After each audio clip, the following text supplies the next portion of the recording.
ব্যর্থ সেখানে ব্যর্থ সন্তান। পারতাম, ওই যে ইগো, নিজেকে দেখেছি সবসময় ভালো করেছি পরীক্ষায়, সব জায়গায় স্কুলেও ভালো ছিলাম, তো মনে হলো ইগো ছিল। আমার অতটা ভালো যায়নি, আমার কাছে ম্যাথটা হার্ড লেগেছে। আসলে মেডিকেল প্রিপারেশন নিয়েছি তো, হুট করে ভার্সিটি প্রিপারেশন নেওয়াটা।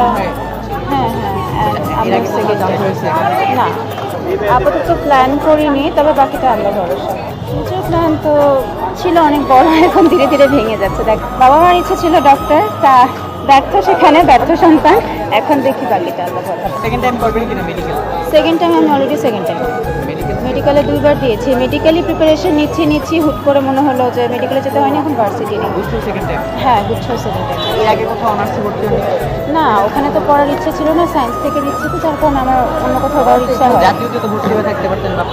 পারতাম, ওই যে ইগো, নিজেকে দেখেছি সবসময় ভালো করেছি পরীক্ষায়, সব জায়গায় স্কুলেও ভালো ছিলাম, তো মনে হলো ইগো ছিল, করবো ভালো করবো। তো ভর্তি পরীক্ষাটা আসলে যতটুকু আশা করছে ততটুকু না, তবে দেখা যাক বাকিটা আল্লাহ বলে। আসলে এটা অনেক বড়, আমি বলবো ভাগ্য, কারণ সব জায়গায় আমি খালি ওয়েটিংয়েই আছি, তো ওয়েটিং থেকে আর কোথাও পাচ্ছি না।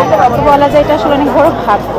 ভাগ্যটা অনেক বড় ফ্যাক্ট করে, পরিশ্রম দ্বিধা, মানে সব কিছুর সাথে না ভাগ্যটা হার মেনে যায়। আসলে মানুষ যতই পরিশ্রম করুক না কেন, 20% তার পরিশ্রম, বাকি 80% ভাগ্য, বাকিটা আল্লাহর হাতে। কিছু তো অবশ্যই করতে হবে, দেখি এটাতে যদি না হয়। আসলে আমি এখনো প্ল্যান করবো বাসায় যায়, এখনো নিজেকে চিন্তা হয়নি। এখনো সামনে গুচ্ছ আছে, কৃষি গুচ্ছ আছে, আবার অর্থোপেডিকের এক্সাম আছে।